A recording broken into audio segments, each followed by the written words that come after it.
The Quincy, the outcasts of Bleach's cosmos, ruled over by the ultimate villain of the story, their king yhwach. Today I want to dive into their power system and other world building details surrounding them that I find to be crucial for understanding them as characters and a central piece of Bleach's framework. This is a follow-up to my last two power system videos for Bleach on the Shinigami and Arrancar respectively, so I'd advise you to check those two out after this video if you haven't already. With that out of the way, let's take a look at the powers of the most abstract and subtextual race of characters in this story.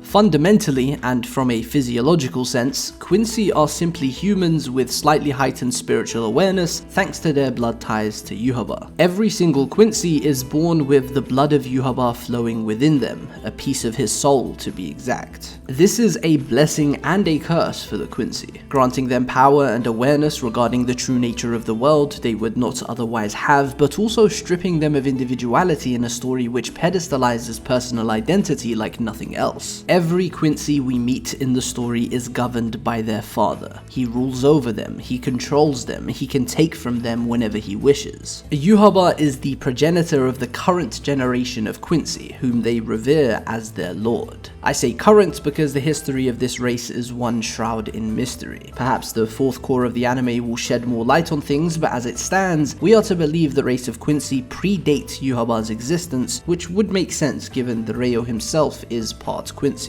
The majority of Quincy we meet in the story are those who reside in the Schattenberg, the shadow of the Soul Society, and we know that in order to function outside of the living world, you must operate in a body of Reishi. Quincy in the living world, like the Ishida family, reside in bodies of Kishi and live out normal human lives, hiding their true nature as supernatural beings. This is a subtle but important detail for world building purposes. It explains why the Quincy of the Vandenreich age at a much slower rate to the Ishida family, who age like regular humans. Since the Quincy are so similar to humans in terms of anatomy and other physical variables, they can reproduce with them, which they did. Many Quincy had children with regular humans, and at some point within their history, the Quincy began to distinguish themselves based upon an individual's ancestry, and ultimately adopted the practice of true breeding. Those who descended from a long line of only pure-blooded Quincy with a pure heritage came to be known as echt Quincy.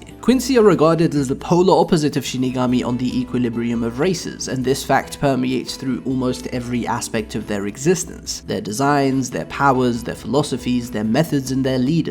All of these things directly contrast with the Shinigami. It is noteworthy then that Shinigami are the creators of the cosmos as we know it in the present. They fashioned the state of the world. They split the realms and designated the different races within them in order to maintain life and balance. And the Quincy, the mortal enemies of the Shinigami, were given no home. Unlike the Hollows or the Shinigami, the Quincy do not have a designated realm for their entire race to reside in. They have settled all over the place over the course of history, which ties into their general theming as outcasts within the cosmos. They're almost like a mistake, an unfortunate byproduct of splitting the realms with the power of the Reo, and the closest thing to a home for the Quincy is in the literal shadow of their enemies. Everything points to the idea that the Quincy were never in the original plans of the Shinigami great noble ancestors who created the current world. The soul cycle that the entire cosmos is shaped around seems to give absolutely no consideration to the Quincy. When they die, they do not end up in the Soul Society. They cannot undergo the process of holification and end up in Hueco Mundo. Hollows are poisonous to them. If a Quincy is infected by one, they do not turn into a hollow themselves like a regular human would, and instead their soul itself is slowly destroyed and they are erased from existence entirely. Their real home is none other than within their king, their god, yhwach himself. When they die, they return back to him. The Quincy are categorically defined as people who live in constant fear of death, and you can gather from what I just mentioned why that may be the case. A world shaped around the cycle of reincarnation makes no room for Quincy. When they die, they are gone for good. This also explains why blood came to mean so much to them, and why the practice of true breeding was adopted. Their legacy, their mark on the world, is under constant threat, and so they place extreme value on their blood and do everything they can to avoid dying out. And it also goes without saying that these people exist as literal extensions of yhwach, who is defined by the same plight, an incessant fear of death. The Quincy Zechen is the main symbol of this race. 5 lines all flowing into one center point, very much resembling a pentagram. Interestingly, the pentagram was used in ancient times as a Christian symbol for the 5 senses, or the 5 wounds of Christ. The importance of this should be self-explanatory. yhwach loses his senses and regains them according to the king's hymn, so it's very fitting that the mark of his people reflect this. That's the general gist of the Quincy. A people defined by a give-and-take relationship with their lord, who are fundamentally incapable of having any identity of their own, as they are literally and physically tied to yhwach. Just like the Zanpakuto of the Shinigami and Arrancar, Quincy schrifts are unique in nature. They're still contingent upon yhwach as the one who gives them access to this power, but the powers themselves do stem from the soul of the individual character and provide specific abilities in accordance with the general characterization of the associated Quincy. So before we take a deeper look at the schrifts, let's quickly cover some of the base techniques that all Quincy are theoretically capable of. At the core of Quincy power is the manipulation of reishi. Shinigami emit reishi from within themselves to use their powers, and as their polar opposite, Quincy absorb reishi from the outside environment and harness that reishi to use their powers. Using reishi, the Quincy seemingly create things out of nothing, which is such a fascinating detail for the very people who seem to exist in this world unnaturally. Quincy can absorb, deconstruct, and reconstruct reishi. They can manipulate its properties and interact with the matter in its pure state. Makes you think that they aren't so unnatural after all. In fact, it makes you think the opposite. This manipulation of reishi is the bread and butter of all their abilities, including their schrifts, which we'll examine in the following section. The main base Quincy techniques I want to focus on are those that are directly mirrored by Shinigami and Arrancar, specifically their movement, defensive, and offensive techniques. Hirenkyaku is the Quincy equivalent to the Shinigami Shunpo and the Arrancar's Sonido. However, it is firmly established that Hirenkyaku is the superior of the 3, given that it is energy efficient. Being a Quincy technique, it makes use of reishi from the surroundings rather than the inherent reiryoku of the user. Blut, which is literally German for blood, is a Quincy ability with 2 main variations. Blut Artery is the offensive variation, granting the user inhuman attack power, which according to Kilgay is the only thing a non-sternritter Quincy can depend on to damage a Bankai wielding Shinigami, and Blut Vene is the defensive variation, which grants the user inhuman durability, represented by a faint blue pattern tracing the veins beneath the surface of their skin. The most important thing about Blut is that these 2 independent variations cannot be employed simultaneously, as they operate using 2 different reishi systems. And of course, given that this is the Quincy, the strength of Blut is completely regulated by yhwach, who controls this power for the entire Vandenreich and has the freedom to alter it as he wishes. Even the most basic of Quincy abilities, to attack their enemies and defend themselves, is something entirely dependent on their king. And finally, the shadow ability, which we see countless times throughout the 1000-year Blood War. Quincy can manipulate their own shadow, making it expand and become a doorway between dimensions, including but not limited to the Schattenberg, the Soul Society, the Living World, and even one's own inner world in the case of Shinigami hybrids like Ichigo, as we see during his battle against Kenpachi. Like Hirenkyaku, this is by far the most impressive advanced movement technique of all the races. Shinigami do not have an inherent technique to travel between realms. They must rely on the Senkaimon and the Garganta. Arrancar have Descorrer, which is very impressive but limited in that it only allows them to travel between Huacumundo and the living world. Of course, there's also Kumon, the technique used by lower level hollows to create spatial distortions and open pathways between any and every realm, giving them free access across the entire cosmos, much like the Quincy have. However, this is a technique of brute force. The hollows literally rip the sky, tearing through barriers and leaving that behind them whenever they do so. The shadow of the Quincy leaves no trace, and that's what makes them infinitely more impressive. Once again, their powers reflect that they ironically seem to be the race most in tune with the true nature of the world, despite being treated as rejects by the Shinigami. As a bonus, since there isn't an example for the Shinigami, the closest thing to a Quincy equivalent of the Arrancar's high-speed regeneration is Ranso Tengai, which puppets the body of the Quincy using strings of reishi when their body is too damaged to move on its own.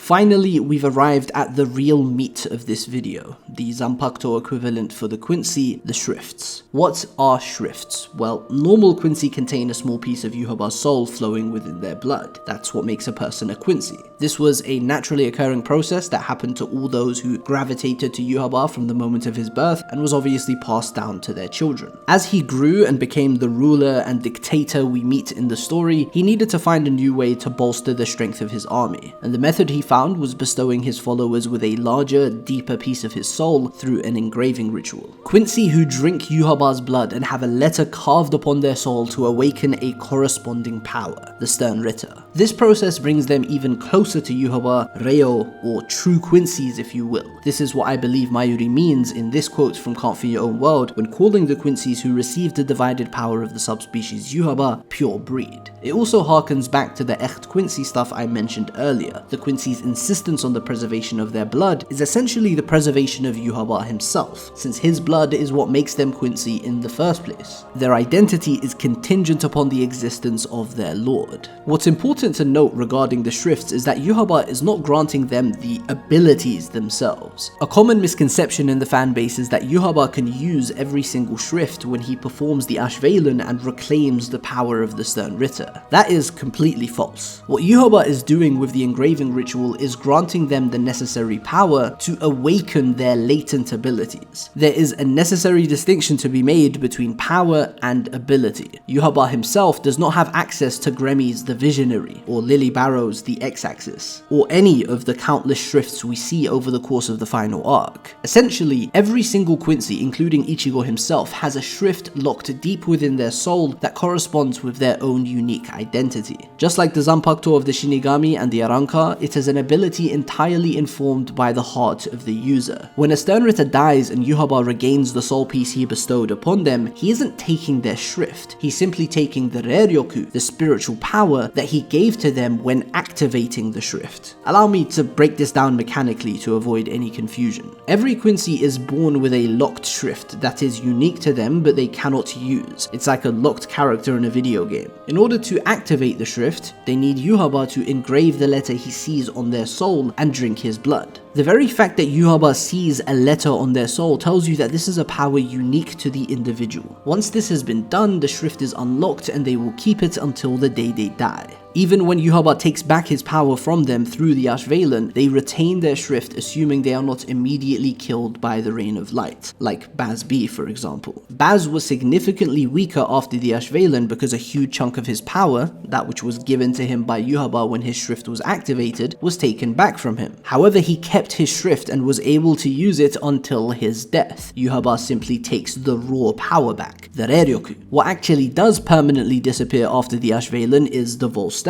We don't see any sternritter use their Volsterndik following the Ashvalen in the manga, and once again Baz is a prime example. He fights Yugaram with everything he has, and the Volsterndik he showcased earlier in the arc is nowhere to be seen. This makes a lot of sense given the naming scheme of the Volsterndiks. They are all named the X of God, God being yhwach, which means they represent yhwach's justice, yhwach's fear, yhwach's hunger, yhwach's judgment, and so forth. The anime original fight of the Bambis versus yhwach shows Candice and Meninas using their Volsterndiks after having been struck and killed by the Ashvalen, which admittedly is something I struggle to reconcile with my general interpretation. However, I think it's very deliberate that Giselle and Lil Toto, who were also struck by the Ashvalen but survived, similar to Baz, do not use their Volsterndiks, and in a battle of life and death, you'd assume they would if they were able to. Instead, the zombies can use it. One loophole a friend suggested is that Giselle's blood is capable of functioning similarly to yhwach's, since any Quincy blood should theoretically be an extension of yhwach's own blood, and so their zombified forms retain Volsterndik in that state. Not the best explanation, but it is at least true that Lil Toto and Giselle, who dodged the light of the Ashvalen, had their wings get sucked into the light, which suggests they lost their Volsterndik, but they held onto their schrifts. I like this thematically because the Sternritter exist as yhwach's angels, and when he disposes of them when they're no longer needed, they lose the very wings that marked their subservience to him.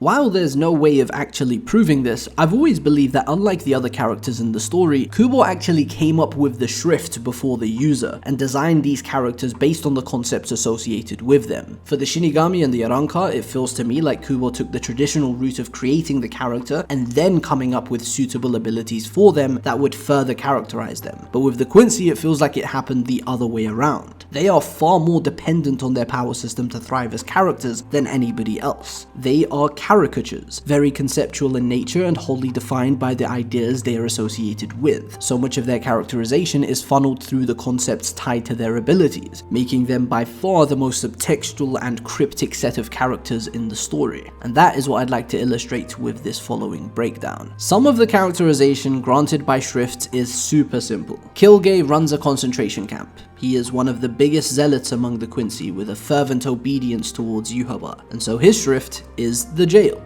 Kilgay's schrift cannot kill a Quincy because from his perspective, they are the chosen people. Their blood is valuable, and they are all a single unit working towards their god's ideal. Bambietta is timid and cowardly. She fears rejection and the control of others. This is her true self that is presented to us as a zombie. And so the loud, brash and explosive attitude that existed before she was zombified served as a coping mechanism to protect her from others. And that is what is embodied in her schrift, the explode. Bazby's life was destroyed by the fire yhwach set, and so he weaponizes flames in his search for payback. That same fire killed Yugaram's abusive uncle. One life was destroyed by those flames and the other was saved by it, a curse and a blessing, the balance in action. The Quincy as a race of people are defined by their give and take relationship with yhwach, as one with the power to share power. Yugaram, being the only other Quincy with this same power, also represents the twisted balance at the core of his people. Identical twins often struggle with a sense of identity and individuality, so the Royd brothers were granted the power to be anybody they wanted with the yourself. Lily Barrow is one of the most devout followers of yhwach. He is incredibly one-track minded and constantly preaches about sinful behavior, which would be anything that opposes his lord. Lily can only travel in a straight line, following behind yhwach. He cannot curve or sin for the math nerds, hence why he is the x-axis. Pepe is ugly and grotesque because love can be ugly and grotesque. Asnot feared death and what he could not see beyond death, so he is granted the fear with his Volstendic operating through the optic nerves. It's also fitting that he fights against Rukia, one of the two namesakes of the story, the death to Ichigo's strawberry. James was weak and scrawny, so he was gifted the power to create his ideal hero, the big and strong Mask the Masculine. As a strange looking individual, James definitely struggled to make connections and yearned to be accepted by others, which is why the superstar operates through cheers and is equally dependent on both the fans and the hero. These are all fairly basic observations, pretty intuitive stuff, nothing crazy in the grand scheme of things. They don't really live up to how I described the schrifts earlier as the bread and butter of these characters. Talking about the more elaborate ways schrifts define these characters and the interplay between them is unfortunately a much more demanding task, something that will take me significant time to properly illustrate and ultimately would be much better suited to individual character analysis videos, which I hope to make on my favorite sternritters. So instead, I'll be choosing just two schrifts to dissect on a deeper level.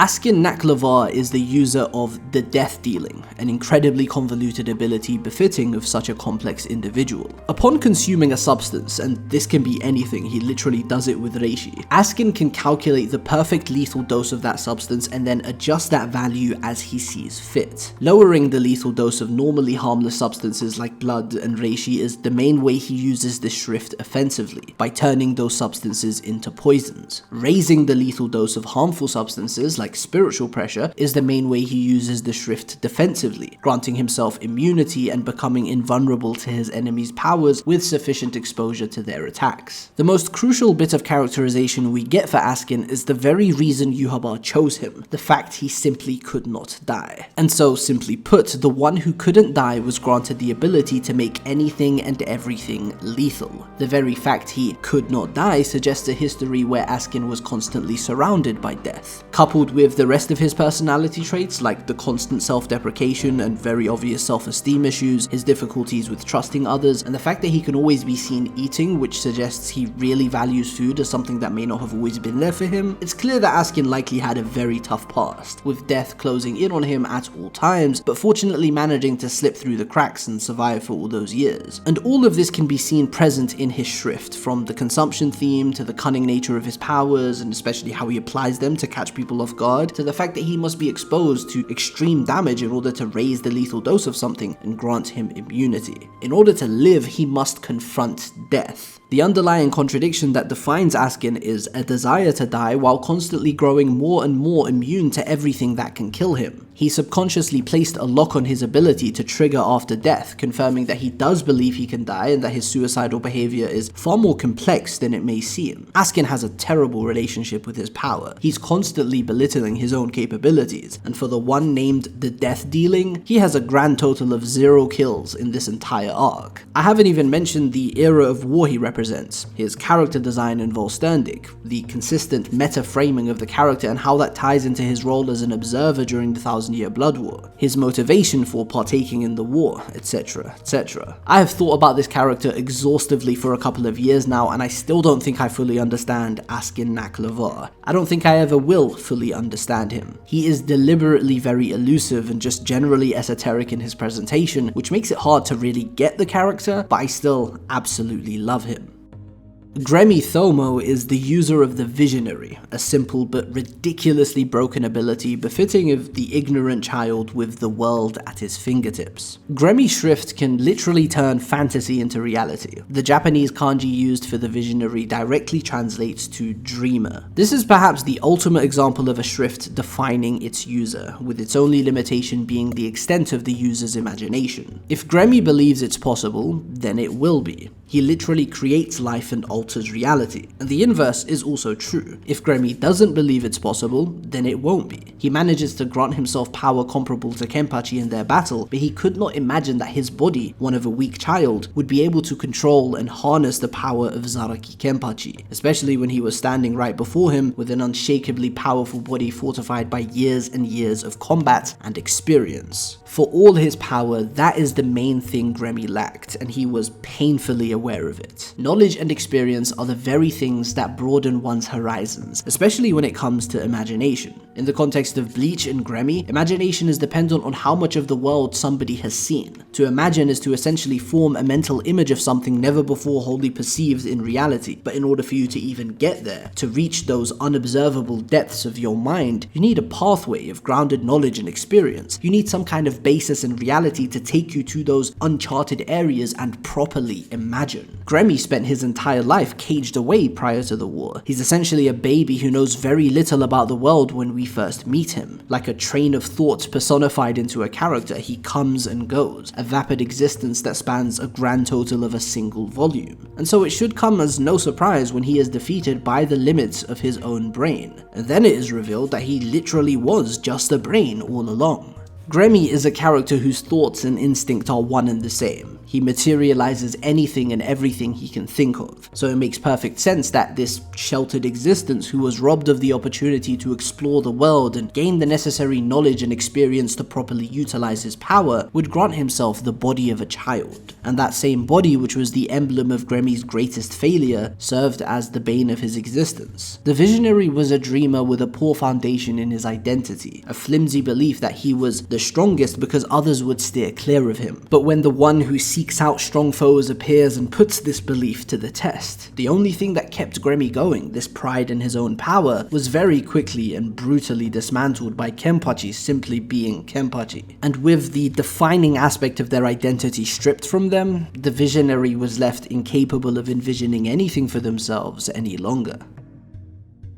For this final section of the video, I want to go over some miscellaneous details about the Quincy power system that couldn't fit into any of the previous sections naturally. Quincy power has always been the manipulation of reishi, and in the Thousand-Year Blood War, this is still the case even if it may deceptively feel like an entirely new system was introduced. If you think about what schrifts even achieve in totality, it is simply a manipulation of reality, which makes sense when you consider that reality itself is a reishi construct. These stupid broken schrifts have the ability to manipulate the properties of reishi, to essentially bend the rules of reality to the user's will, which is how they can do things like create fire, lightning, induce fear through the optic nerves, imagine anything into existence, or pierce through physical space itself. All of these ridiculous abilities are rooted in reishi. When Lily Barrow shoots the Tree of Life in the battle against Squad Zero, the tree feeds off the reishi contained in his bullets. Even though his ability is technically spatial distortion and there should be no actual bullets, there is still reishi. That being said, while the fundamentals of the Quincy power system is still the manipulation of reishi, the Vandenreich is very deliberately designed as a departure from the kind of Quincy we're used to in the Ishida family and specifically Uryu. They very rarely use base Quincy techniques. We never see Ginto in the Thousand Year Blood War, for example, which is the closest thing to a Quincy equivalent of Kido, and this is because they are completely consumed by their schrifts and depend on them for everything. Those very schrifts are the mark of their connection to yhwach, which further echoes the lack of individuality at the core of these people.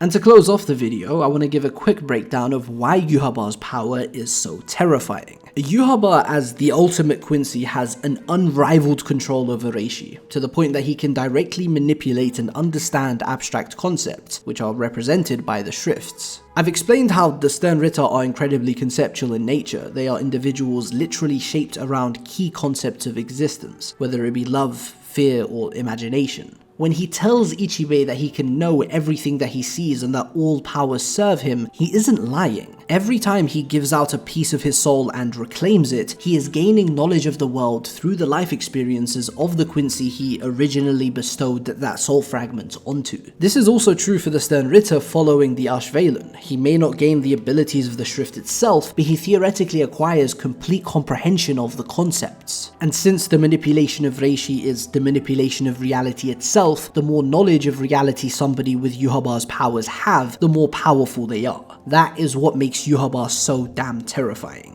Of course, the ultimate irony of the character is the lack of any personal understanding. He knows all there is to know about the universe, but could never look within and know himself, and that proves to be his undoing in the final battle, but that's another point entirely. Many people debate over what technique yhwach used to blow Ichibei into pieces, and my interpretation is an incredibly simple one. Supernatural beings in the world of Bleach reside in bodies of reishi, and as the ultimate master of manipulating reishi as matter, yhwach can literally just make you explode. In fact, that's the very first attack we see from yhwach, when he effortlessly takes off Ludus's arm without lifting a finger. And it's also what he does when he blows a hole in Kurosaki Aizen's chest. We don't see any other Quincy do anything like this because yhwach's manipulation of reishi is simply on another level, but technically speaking, this is what the most basic fundamental of the Quincy power system, the manipulation of reishi, is capable of. And with that, we have reached the end of the video. Please consider liking and subscribing if you enjoyed, and for those who would like to take the support even further, the link to my Patreon is in the description down below. Thank you all for watching, and I will see you in the next one.